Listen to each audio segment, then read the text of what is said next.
maybe.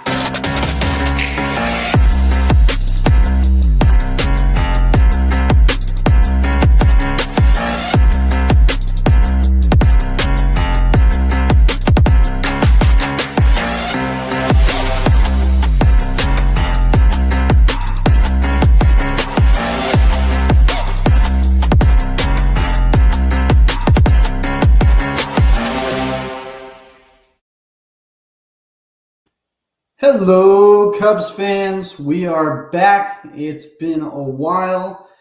I am your host, Nick Hudson, joined by Rich Eberwine, Tyler Edmonds. We're going to talk some baseball. It has been quite some time. I'm excited to talk all things off season. But before we get into any of that, gentlemen, how are you doing tonight? I think the Brewers' hatred will never leave my veins, but I'm officially recovered from our loss in Game 5. It only took about a Big month, words. month and a half, but uh, I'm ready. I'm ready. I'm ready for this offseason. I think it's going to surprise some people, but there's a lot of rumors going around, but we're here to break it down, and I'm excited. I'm good, man. I miss it. I miss it so much. I just can't wait for it to start back up again. But like Rich said, we're here to cut down all the rumors, all the bull crap that we've been seeing on Twitter and everything, or X, or whatever you want to call it. We're here to tell you which ones are right and which ones are wrong. And it's been, like you said, Nick, it's been a minute. It's good to see you guys. It's been a minute, and there is a void in my soul without baseball. Life just feels different. You got football, you got basketball, you got the NHL. It's not the same. You can combine all those sports, and you still just don't get that feeling of baseball. It hurts every year, and it never gets easier. But what makes it easier is talking off season with you guys. It's super fun. We already had some big news even before we hit December, where I don't know. I was a little surprised. I don't know about you guys, but Shota Imanaga accepts qualifying offer. Um, it was an awesome thing to get on my phone the other day. I saw the notification and I was like, "What? No way! Shota's back." I had kind of already accepted the fact that one of my favorite personalities on the Chicago Cubs is going to be gone, and now he's back. So that was pretty cool. But I've seen mixed things. I saw another post talking about how this kind of throws off the Cubs' plan, so to speak. But what did you guys think of it? I'm like you. I was a little surprised because I thought at first, before the offseason started, I thought it was a sure thing that Shota was coming back. And then when the thought crossed my mind and you read the into his contract, which his contract was confusing as hell, by the way. But when you seen where things looked like it was going, Shota was going to go to test free agency, I thought, well, he's not coming back, not happening. And then for him to accept the qualifying offer, like you said, Nick, I was surprised because I thought that, okay, they got to get two pitchers now. They got to get two arms because we got to replace Shota, and we got to add an arm with a capital A. But yeah, I was a little surprised, and yes, he wasn't as good as his rookie season. He had his moments, especially in the second half. Wasn't his best. Wasn't even used that much in the playoffs. But yeah, he takes the 1 year, $22 million offer, and who knows? Maybe he's a little pissed off. Maybe he wants to show everybody, hey, I've got it. There's a reason that I picked this team, and I've got it, and I'm going to show you guys this year. Maybe that's the case, but yeah, I was a little surprised. I think it was It was a coin toss when the qualifying offer came into play.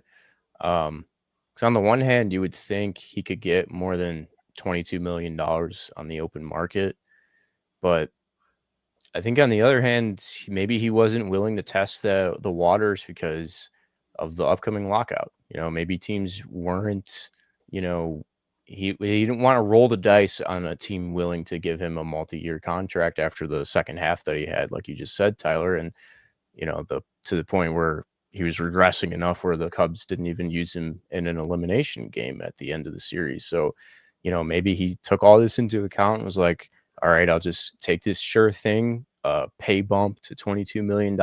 And worst case scenario, even if I don't pitch well, I can just go pitch in Japan when the lockout is happening, like, Bingo. I think that's exactly Great. what he's going to do. I think yeah, that's exactly what's going to happen. He's going to. I hope he pitches well enough that he would earn himself a contract if there wasn't a lockout in 27. But I think he will go to Japan for one season and then come back and be a hot commodity. yeah. Yeah, so I think it kind of makes sense from that perspective for Shota.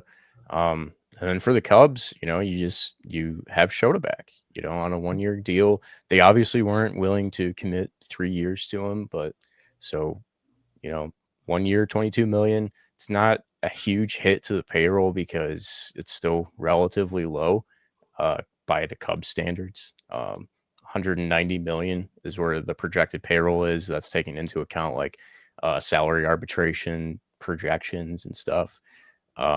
So they should still have some room to play with here in the off season. So yeah, I mean, it's just one less starter that you need. You still need another starter, in my opinion. No, I agree with you there. How much do you think? It's interesting you brought up the Japan point. How much do you think plays into a player enjoying his team and his environment to accept the qualifying offer? Do you think Shota kind of figured, I love being a Cub. Why would I, change that when I could just take this money now and just, like you said, pitch in Japan the next year during the lockout? I think he saw that opportunity as I'm going to take as much money as I possibly can right now. Yeah.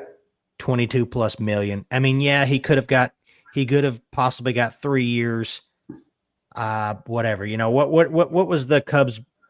What was the Cubs like the team option? Was it like 3 years, 50 million, 50-ish million or I think something? it was 53. I think he saw this as, hey, I can take 22 million guaranteed right now, and I can go back to Japan if I want to and be the man in 27 and come right back after all this is said and done, not when they figured out their issues and stuff like that, and still make a pretty good contract. But I wonder, do you guys think, and we're just sitting here spitballing about Shota, do you think there will be multiple pitchers that, let's say they're entering their contract season this year? Do you think we'll see several pitchers go to Japan just to, one, stay loose and stay like just in their routine of pitching during that season, and two, to try to build up their stock for the next season? I think if there's any time that would be possible, it's next off season because we've had so much time where it's like a kind of a foregone conclusion that there will be a lockout. So I do feel like there's a lot of players as well, like planning for that outcome, which is unfortunate to say as a baseball fan because True. that just means everybody knows that there's not going to be games. We're gonna have to figure out how to watch those games too, by the way. Mm-hmm. We'll have to be wake up. We'll have to do what we did last year during opening day. We'll all be waking up at 4 a.m. Yeah, literally just to get some baseball in.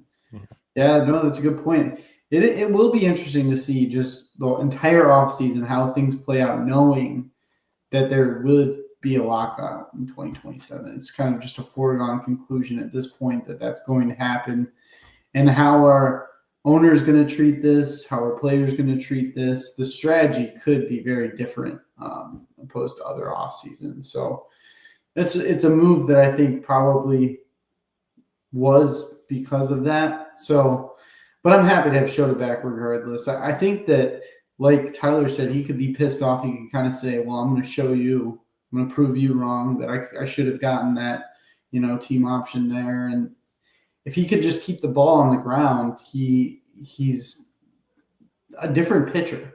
He was just running into some issues where he was giving up a lot of hard hits and a lot of home runs. And for sure. when you do that, And there was times last year, especially in the first part of the season, there was times where we were on here and all of us were saying, hey, middle of the summer, that fly ball that Shota just gave up, that's a home run middle of the summer. And true.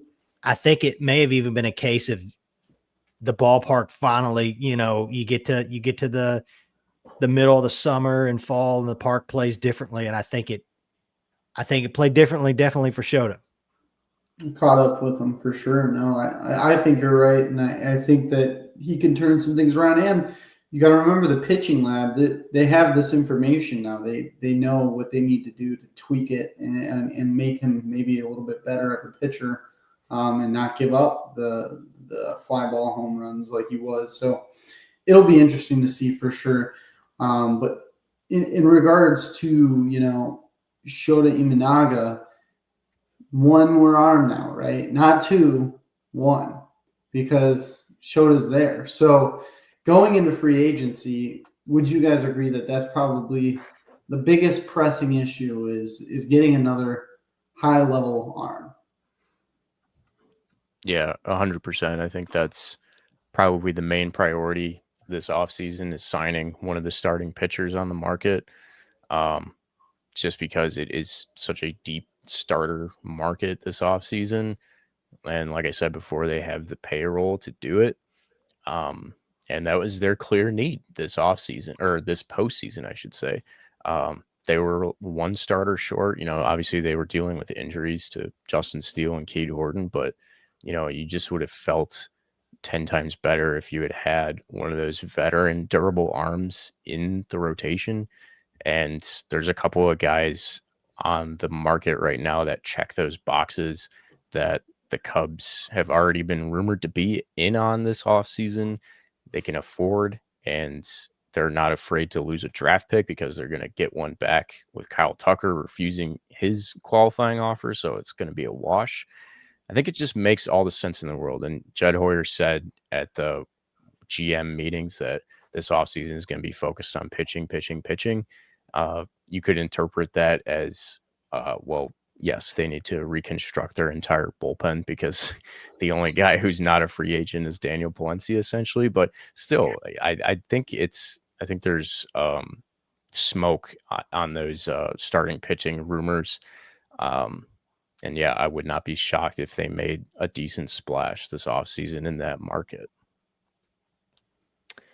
I mean, like it I want a horse.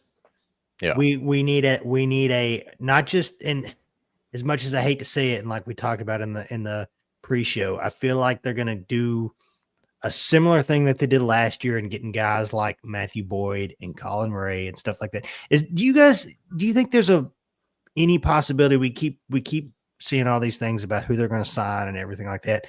Is there a possibility that they don't sign an arm and they maybe trade for an arm?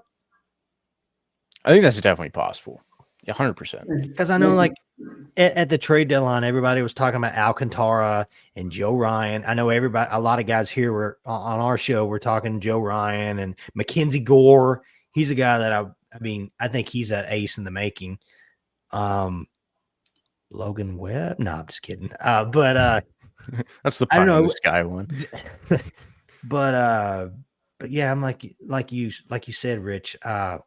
They've got to get another big arm. And I think Dylan Cease fits that bill. I know our guy Bobby, he's big on Michael King. They've got to do something. They can't bring back the same rotation and they have to do something else. And I know Justin Steele's coming back.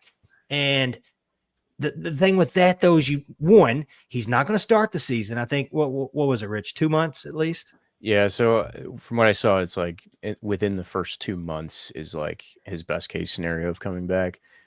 The way I see that is like, then you have to view this offseason or this upcoming season as like whatever you get out of Steele, is Exactly. kind of gravy. It's Because like bonus. he comes back, let's just say in June, right? Do you don't just let the rain, you just don't let him go, like he was in like last season and the season before, right?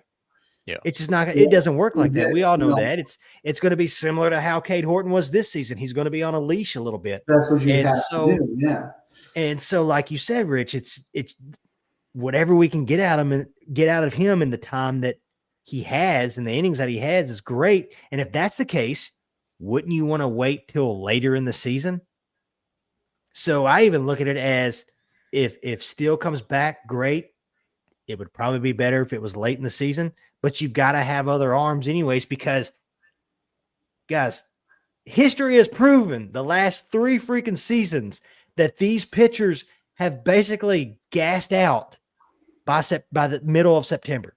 Yeah. It just is what it is.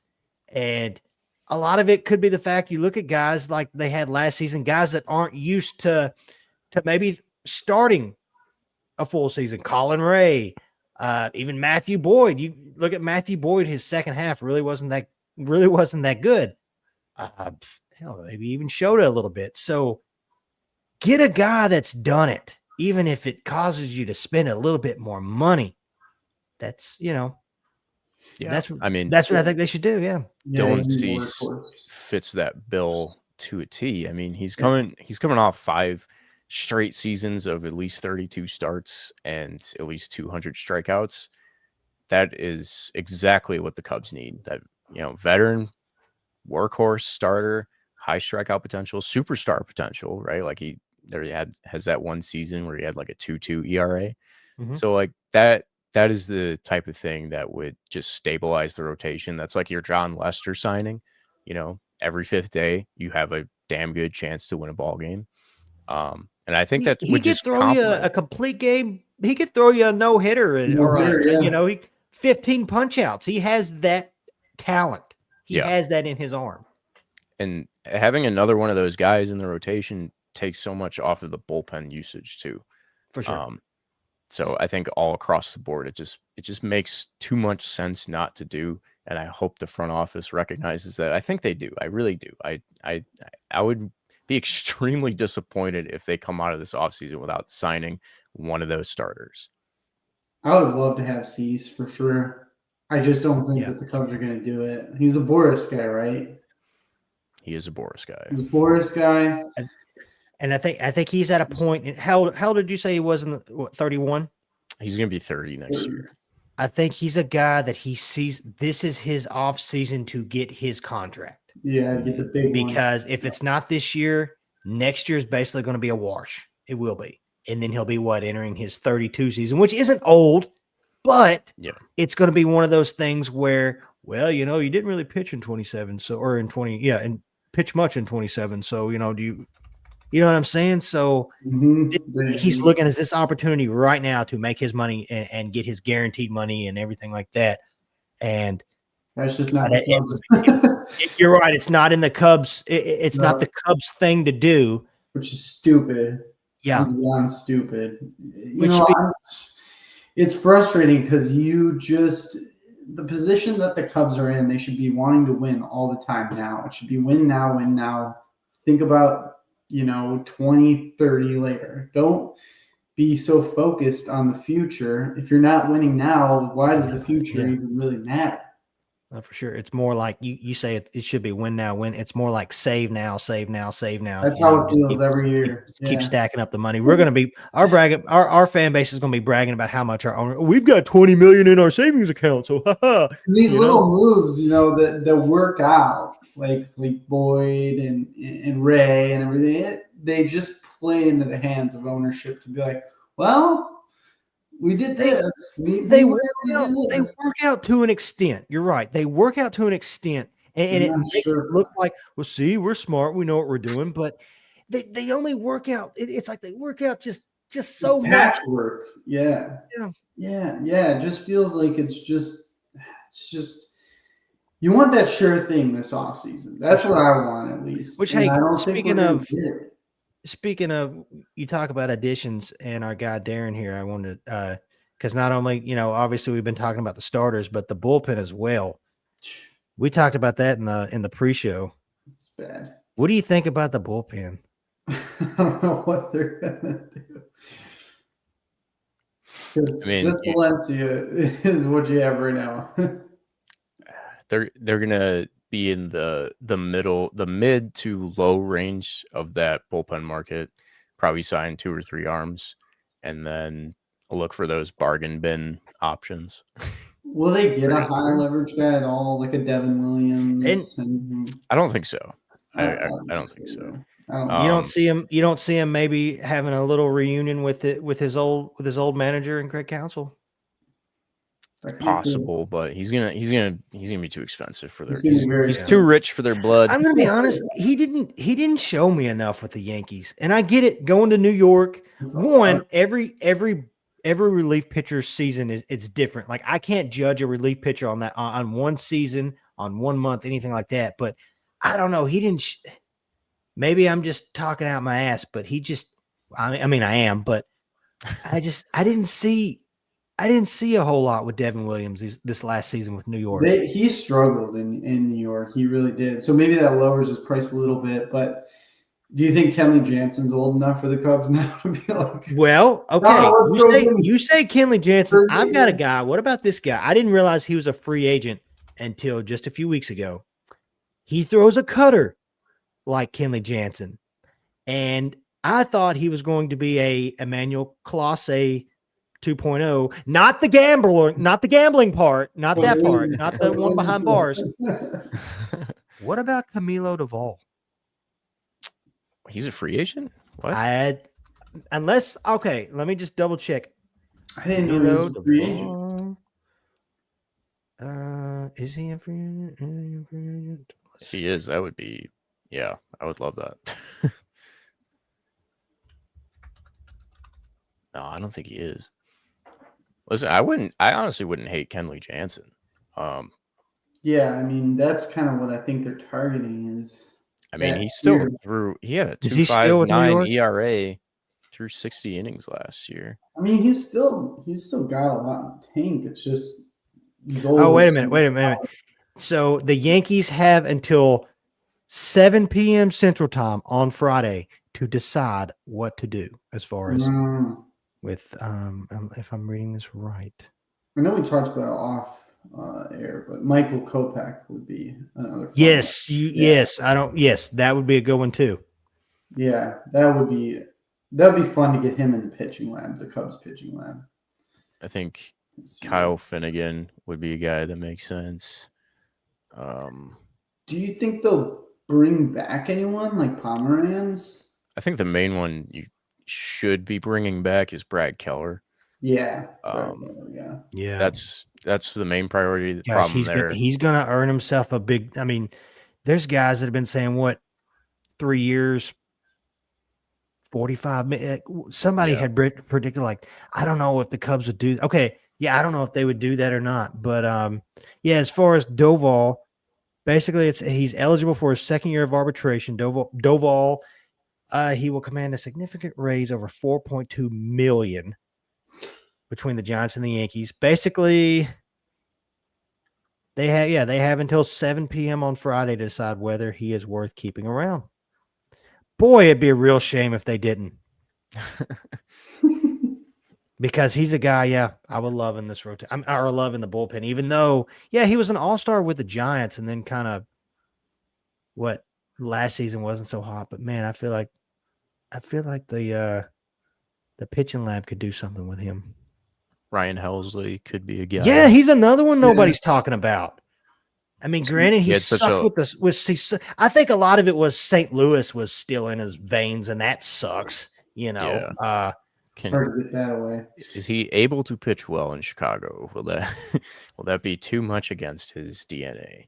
Yeah, don't know. I mean, Pete Fairbanks is another guy, but he could be a little expensive, maybe. What about Kirby Yates? I don't know. He's 39. He was hurt a lot last year. They do have a thing though about getting these older guys. That's what I mean. I'm not saying that's who I want. I'm saying that's who they're going to try to get You're him. probably I could see I could see Yates. Like you that. just you hit the I think you just nailed it right there, Nick. I think you got it. Yeah. But Kopech seems like that dude. Like that's Kopech who would be they're all in I willing. would be very happy. Like I wouldn't be mad. I would not be upset with Kopech at all. Yeah, for sure. I think Ben Brown will Oh, will God. be a main bullpen arm this year. You I had don't to know if bring I him can up, do didn't that. you? He's Had to, like, had to Which, ruin your day. I'll pull it up real quick. Somebody I'm did, not going to ever forget for the rest of my life that Ben Brown made the playoff roster over Javier Assad. It's not going to happen. It's just not going to happen. It's always going to bother me. That was the one thing that I really hated, and it's still eating at me to this day. Here's another reason I think they're gonna sign a starter. So like I said, the payroll, they have the flexibility right now, right? Like you're $55 million below the CBT threshold, which is like the de facto salary cap for the Cubs in recent years, self-imposed. Getting a guy who can stabilize the rotation and then signing him to multiple years, I think would be advantageous because for one, you have 4 starters playing on 1-year contracts. So it would just, bring another dude with you past the lockout, along with Cade Horton and Justin Steele, right? Because Tyone, Matthew Boyd, Shota, and Colin Ray will probably all be gone. Maybe not Colin Ray because they gave him a club option. They restructured his contract. But the other part of this is like, okay, the going theory is that teams are going to be like wanting to save money going into the lockout, right? The Cubs have, from just some quick math that I did, at least $112 million coming off of the payroll after the 2026 season. That is significant. Now we're going to have to like parse all this out a year from now because we don't know who's going to be coming back out of those guys that are set to be free agents. Like Nico Horner could be a guy that they extend, but I think there's a couple of guys on there who are probably pretty good candidates to just be gone off the team after next year, which is like Matthew Boyd. Ian Happ is one of them. Potentially Seiya Suzuki. The Cubs are shedding so much money off the books that they should be in a good position with $112 million coming off the books to save their money for the lockout, the dreaded lockout. But yeah, I think that just makes too much sense to not sign a starting pitcher to bring another one of those guys on the other end, So basically, what you're telling us is after the lockout's complete, most of our team's going to be gone. We're going to have so much money saved up, and that's going to be it. And we're going to have a team full of young guys. Yeah. But we'll have Dylan Cease. But we'll have Dylan Cease. Oh, great. Oh, and then we could sign a free agent at the end. I don't know. Yeah. As far as this year, I feel like that's what's going to, starting pitching, bullpen, offense, we talked about it off camera, but like, I feel like they're not adding anything other than bench guys. I feel like it's going to be a very similar team to last year, minus Kyle Tucker and Justin Turner and Carlos Santana. Yeah, I think I saw a lot of outlets. And a lot of outlets are predicting Seiya to be traded. I don't think you trade Seiya Suzuki. No, I don't think you trade. Especially if you're not adding any other big bats, unless they're going to just shock the crap out of all of us and actually spend money and get some big free agent bat like an Alonso or something. But that ain't happening. I just don't see a world where they get rid of Seiya Suzuki. No shot. No. Yeah, I don't think so either. I think the plan is roll back with the same team, and then instead of Kyle Tucker, Owen Casey will either DH or start in right field. I would probably just start him in right field. And then when we all get pissed off, when we get pissed off at the results throughout the season, all throughout the season, they're going to jingle the 2016 10-year anniversary. And hey, Kyle Hendricks is coming to the field next week. And hey, Anthony Rizzo is going to be showing up. And hey, John Lester. And hey, Jake Arrieta. And hey, Ben Zobrist. And hey, all of them. That's exactly what's going to happen. That's what's going to happen. We are going to get beat over the head with. It's been 10 years since 2016. I that hadn't even occurred to me until I saw the Cubs convention webpage. It's like it's the 10-year anniversary of the Yeah, and did you see the Cubs World price? Series. Did you see the price of the ticket? It wasn't $125 for Yeah. weekend pass. I was expecting it to be more, honestly. Was it less last year? I don't know. I remember last year after buying the ticket and walking in, it was just like, why didn't we even buy a ticket? Because and I'm not vouching for anybody to do this, but nobody checked us for our ticket, and most of the time we all just hung out in the lobby, and you'd walk in here and there, and we all sweat our asses off, and yeah, and I feel like this year's going to be double the crowd because of who all's going to be there and everything. It's yeah. So Tyler's super excited about CubsCon. Yay. Yeah. I don't know if I'm going this Yeah, year. the off season. I'm just not holding my breath. Honestly, that's just how I feel with this off season for sure. Right. I agree with you, Tyler. I think they're going to use a lot of nostalgia against They us. are. Try to minimize it. Honestly, saying Casey over Tucker, so you're going to just expect that production that you got from Tucker, from Casey. That's just what you're going in, and that's just what you're putting on this young guy's shoulders. Is you are now filling the hole of Kyle Tucker. That's they're going to look at, I'm telling you, they're going to look at PCA's season from last year. They're going to look at Seiya and be like, see, look how well they did. 30 home runs, 30 stolen bases, 30 doubles. Look at Seiya, 30 home runs. What did he have, 100 RBIs? They played out of their minds. Well, I said because of who else was in the lineup. And but I think, yeah, what you just said, Nick, they are going to look at Owen Casey and say, well, if we can at least get 20 home runs and all this, all these other guys Hap's going to get his 20 home runs. Dansby's probably going to get close to 20 home runs. Matthew Shaw's going to have a better season than last year, right? Nico's going to be Nico. Hey, Michael Busch had 30 home runs, and yeah, I think they're just doing the whole. Everybody's going to get their numbers, and somehow it's going to all figure itself out. And I'm not saying, hey, we got to have Kyle Tucker back, but I feel like next season when they bring this similar team back that it sounds like we are talking ourselves into, I think we're going to see that the absence of Kyle Tucker hurts. Even though the second half of the season, watching all that, it was just like, man, I did not like him. Yeah, I got a bad taste in my mouth, and maybe maybe it wasn't all his fault, but he still took so even when he was hurt, he still got on base a ton. He still got on base, yeah. I mean, he just seemed like a guy, at least in the second half, that when I saw that, I was like, this offseason, it would not shock me if he went to a team and he's a good player, but is he a guy? Is he the superstar? I feel like he's a guy that would sign with LA this offseason so that he could hide in the lineup. I mean, it's either going to be LA or the Yankees. Or the Yankees. He can maybe the Phillies.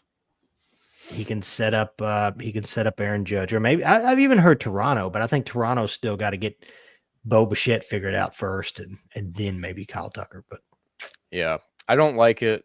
I really don't like it. I would prefer if they just signed Schwarber or Cody Bellinger, and at least did something to address the massive amount of WAR that is going to be dropping off with Kyle Tucker leaving. But they're just not gonna. Yeah, they're just not going to. Again, if I was controlling this team in franchise mode of MLB The Show, I would sign Kyle Tucker, or maybe not Tucker, Schwarber. Probably be my priority. You'd sign Schwarber, and you'd bang out. You'd do the whole follow the one player, and you would follow his ABs the whole time and hit 80 home runs. Exactly. When you're MVP, and yeah, I got you, man. I got you. Doomsday scenarios if Kyle Schwarber signs with the Reds. Oh gosh. Oh my God. Cincinnati. I mean, Cincinnati wouldn't dare. But could you imagine Schwarber in that ballpark? He would hit 65 home runs Yeah. with Ellie swiping a million bags. Like, ugh, scary thoughts. What about this idea? Our guy Darren, I know it's not happening, but if we could bring back Belly and get Hap to opt out of his no trade, it would make for a ton of lineup options. It really I would. mean, you wouldn't even have to Really do would. that. You could just sign Belly and keep Hap. Like, Yeah. just have Belly play right field full time. Have Suzuki DH, and I don't know, keep Casey in AAA until somebody gets hurt. Yeah. Wouldn't hate it. I don't know. I'm just hoping Owen It'd be Casey interesting. turns into something. We need just something out of him this year. It sucks. It sucks for him, honestly. That's the worst part about this, right? Is because even if the team is not telling him, we're expecting you to be Kyle Tucker this year, that's who he's going to be compared Oh, that's to. on. Yeah, Oh, that's for sure. You know, straight on. just his by shoulders. default, which Yeah. sucks for him, because it just puts a ton of more pressure unnecessarily on his shoulders for, It's just bad practice as an organization with this much money and this type of a market. And, you could just talk about it till you're blue in the face, but it just leaves a bad taste in my mouth. It really does. And I hope this offseason doesn't. I hope I'm proven wrong. I hope I look back at this episode and go, I'm gonna say it right now. You're gonna be proven wrong on the starting pitching. There you go, They Rich. will sign. They will Oh, sign big one. one of the good starting pitchers, and it One of the won't be big like fish. a Hauser or something like that. Okay. It'll be Rich, one of the. I hope one of the I good hope you're ones. right, Rich. I hope you're right, Yeah. Rich. I I'm really making do. this. I'm going out on a limb here, fellas. I like it. No, positivity is great. That's awesome. But outside of free agency, we did have some other news. We get early baseball this year with the World Baseball Classic, which I love, which all baseball fans love. And we found out that PCA, Pete Crow Armstrong, is going to be out there flying all over the place, just making magic happen. It's going to be awesome. I'm excited to just see him, showcase his talent on that stage. What are your guys' thoughts just quickly overall on it? That team is stacked. Yeah. You've got Aaron Judge, Bobby Witt Jr., Cal Raleigh, PCA. You got Paul Skeens pitching. You got Corbin Carroll. The outfield alone in PCA, Corbin Carroll, Aaron Judge. Could you imagine if that was the Cubs outfield? Disgusting. That would be nuts. It's gross. That was I'm just- just excited that he's going to be able to play with those guys. I think yeah. that's really cool, and probably it's a once in a lifetime opportunity for him to For sure. learn from guys like Aaron Judge, who, when Anthony Rizzo talks about Judge, he's just locked in at all times. Yeah. So I think it'll be cool for him to just And he's- experience that. He's going to get to be around David Ross and Mark DeRosa as David well. Ross is going to be there. He's the bullpen coach. Oh, interesting. Yeah. I did not know that. Which he's a guy that I was really hoping that he was going to get the Braves job, David Ross. And Mark DeRosa is a guy that I hope, I'd love to see get a job too. But after the Braves got their guy, and then did San Diego had they pick up? Did they get a manager yet?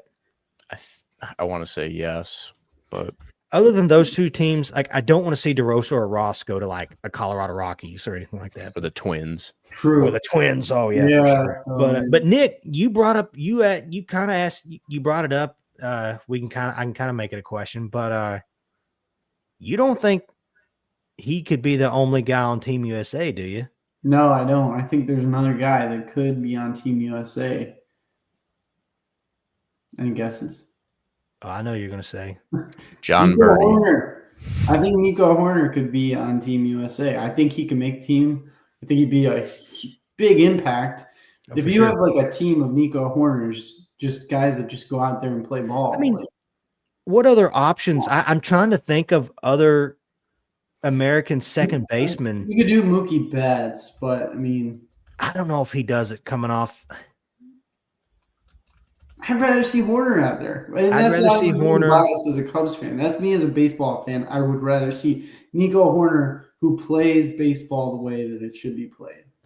Just go Sure. out and I mean, I honestly did not think of Mookie at all, but yeah, as far as their options, I can't think of really anybody else for second base that And with the tie with David Ross, he's seen yeah. the corner. Yeah, He that'd be can be awesome. in DeRosa's ear, like, hey, you need this guy. That For would sure. be so dope if Horner and PCA made the team. It would I be. mean, him and Bobby Witt up the middle and PCA like oh, It's so cool. nothing's Just getting oh past. yeah, because I remember so Bobby Witt's rookie year is watching Bobby Witt. That's who I wanted because Nico was still playing short, and I was like, I want Nico to be Bobby Witt so bad.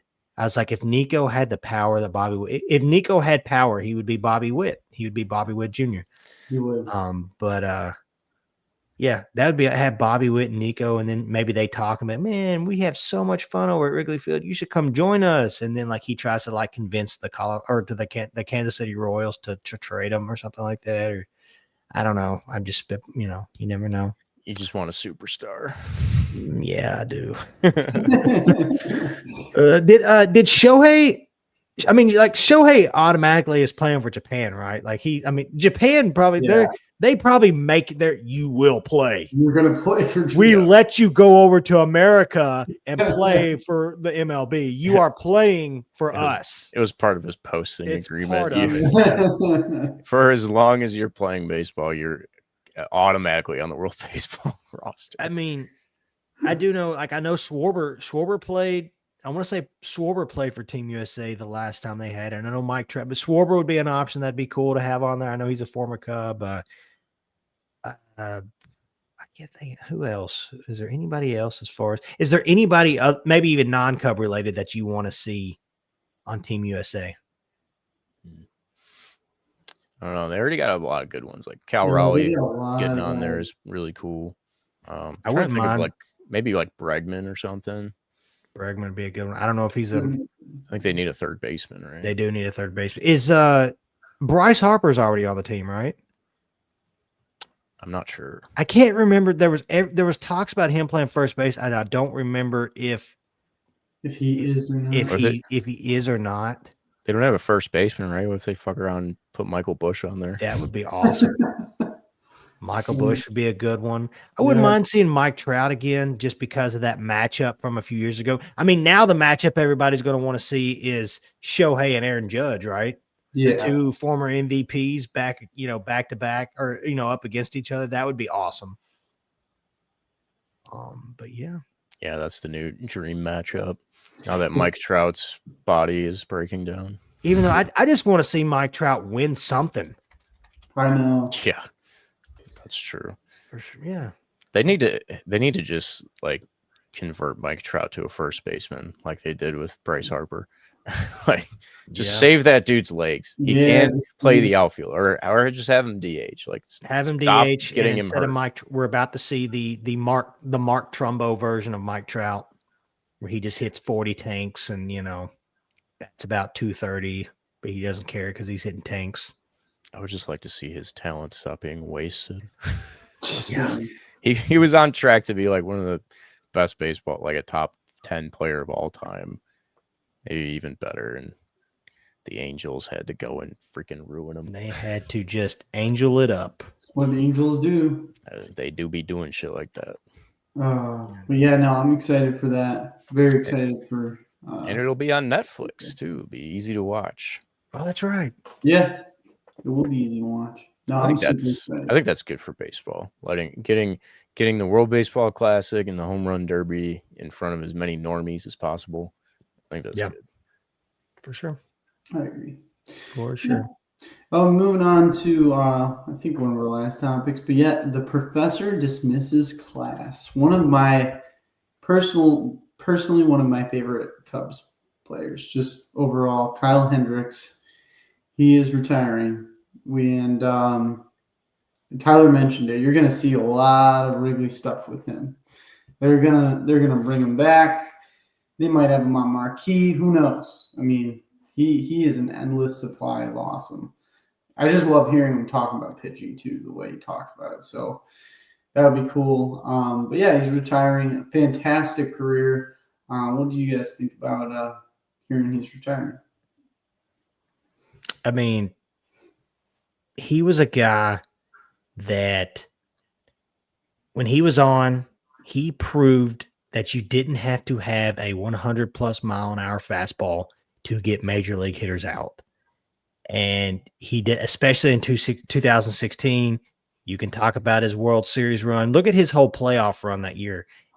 Just unhittable. Won the ERA title. I mean, hell, through the 81 pitch game against St. Louis. Just incredible to see between, him just basically throwing a fastball and a changeup. I know he had his curveball and everything like that, but I know they compare him all the time, but it was just like Greg Maddux was the epitome, the founder of, hey, the number one combo in baseball for pitchers, fastball changeup. And you saw what, and I'm not saying Kyle Hendricks is Greg Maddux, but Kyle Hendricks proved that, you don't have to have that 100 plus mile an hour fastball to get guys out. And yeah, man, awesome career for a guy that he just so nice. I got to talk to him at my first Cubs convention. I got to ask him a question, and he joked about, because I asked him, I joked with him about Ian Happ earlier in the day, saying that, he plays boring golf. And Kyle Hendricks was like, well, boring golf is good golf. I was like, you're right. And I was like, almost as boring as an 81 pitch shutout against the St. Louis Cardinals. And he was like, yeah. That's weird. We had our moment, but That's amazing. Awesome. But congratulations to Kyle, man. Yeah. I want to say he almost threw a no-hitter against the Cardinals too. There's somebody, oh my God, one of the many St. Louis Cardinals with a dumbass name, like hit a home run in the 9th inning with Kyle Hendricks had like a no-hitter going. I forgot his name. It was like Bruzelbacher or something like that. But yeah, I don't know. Just going off of that, like, not only did he succeed with that, control, command, and low velocity stuff, there's a good argument that he was one of the most consistent pitchers in baseball for like a period of 4 years, which is just super cool. And 2016, he was arguably the best pitcher, won the ERA title. So, yeah, honestly, I have dreams about watching that clincher game in 2016 in the NLCS against the Dodgers. That's just like one of the best games ever pitched, in my opinion. Oh yeah. Agreed. Lots of Kyle Hendricks memories. So it's going to be cool to see him contributing on marquee, hopefully soon. Yeah. I joked with my buddy Steve. He's like the Clark Kent of baseball because he looks like a guy that does your taxes during the day and then, shoves on the mound at night. I wouldn't be surprised if Kyle Hendricks secretly had a day job his whole career. Yeah. Well, I needed a 401k on the side. Like, I could see it. I could totally see that. Yeah, no, congratulations, Kyle Hendricks, and an awesome career. Future Cubs Hall of Famer, I would say. Oh, for sure. Yeah. For sure. I think, well, no, I was going to say they'll all go in together, but they'll split those up. They'll split all those 2016 guys up, but you can make a case for that three-headed monster and Jake Arrieta, John Lester, and Kyle Hendricks all going in together, but then they'll definitely split that up. But, they'll split them, yeah. But yeah, definitely a Cubs Hall of Famer. He was the longest tenured, as far as the 2016 team, he was on the team the longest, right? Yeah, I think so. Yeah. 11 seasons. Quick question though. As far as when he was traded, what big player did the Cubs trade to the Rangers for Kyle Hendricks? Oh, I know this. Nick, do you know it? No. You do too. Yes, you do. It's Demp. Ryan Dempster. Oh, yeah, that's right. Yeah. Yes. It was 20.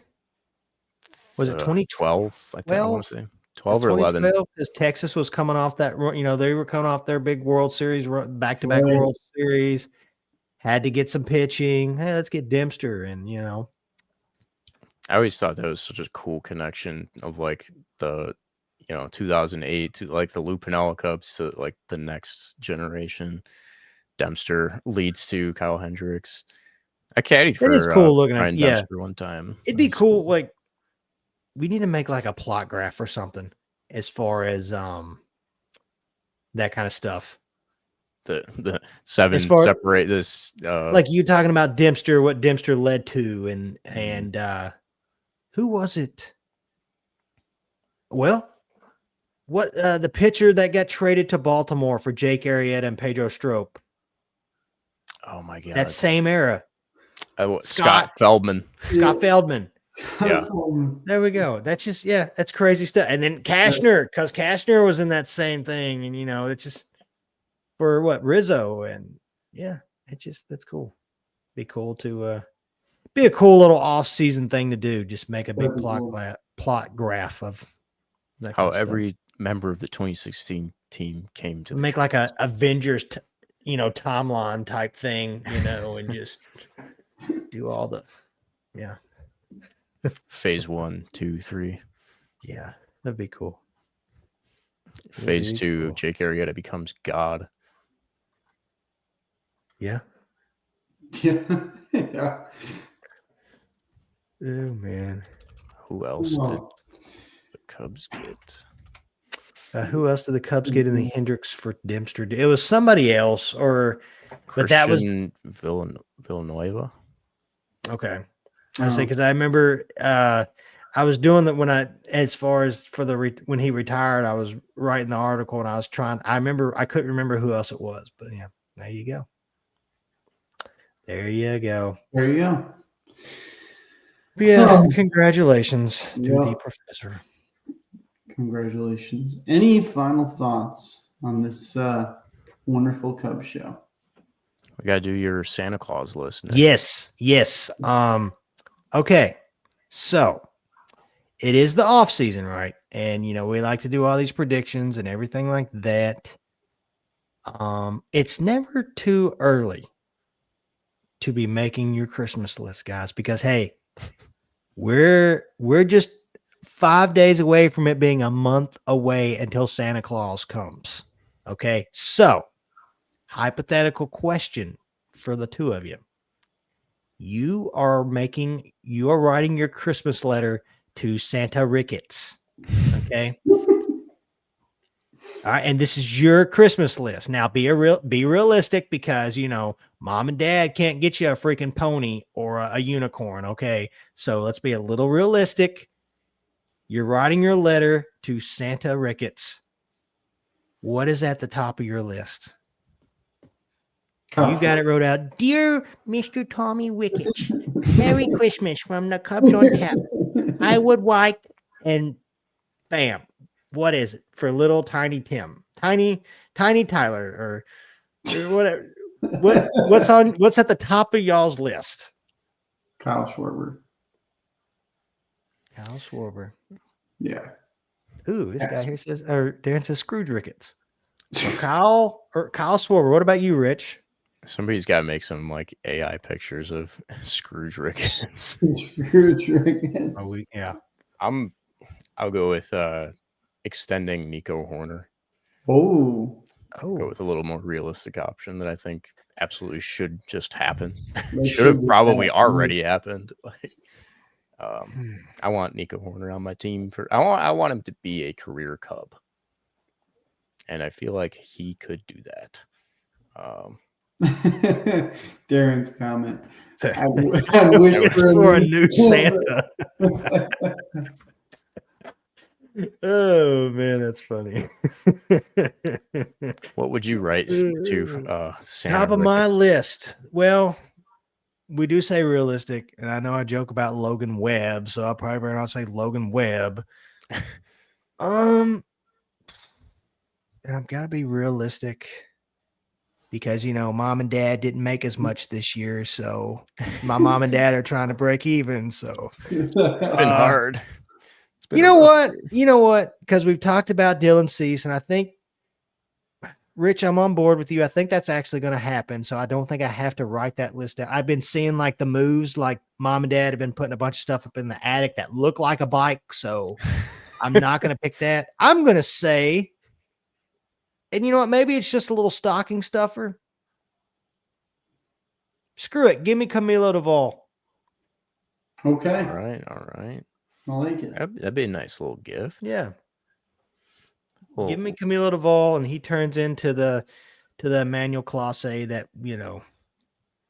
was the relief pitcher of the year, and he doesn't decide to gamble on baseball, which, not to get in a big thing about that, I think we're about to find out a lot of stuff about that that's going to be pretty eye-opening.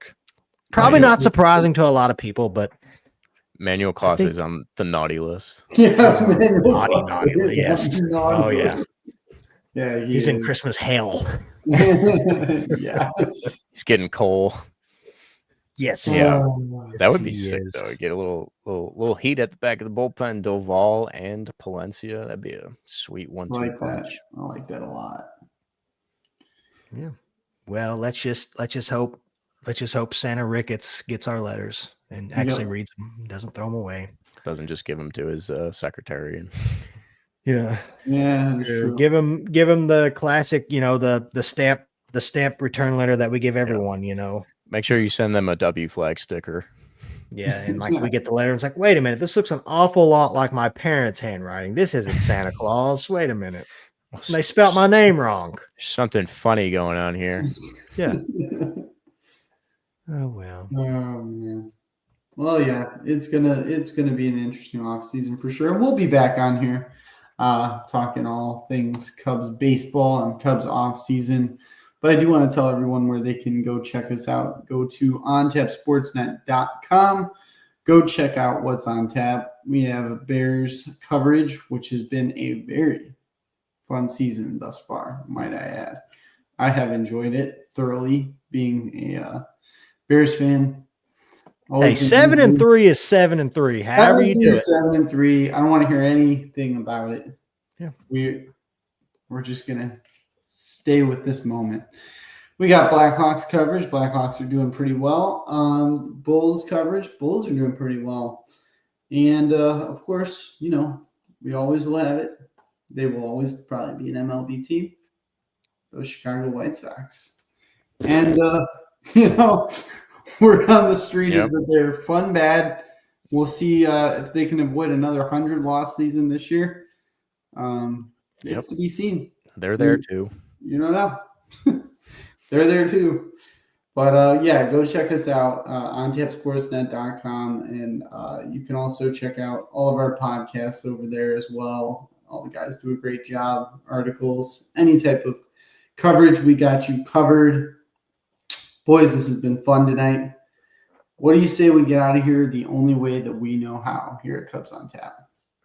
It's been too long, but hey, if you look up towards Michigan to that one town, they're talking about what to do with Sonny Gray as far as getting rid of them or getting rid of him. And it just looks like it's not so sunny in St. Louis right now. And we love that over here. And it's just another reason why we say F the Cardinals.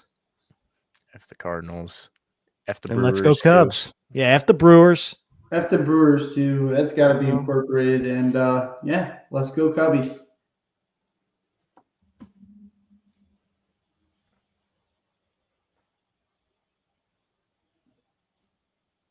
I get it here.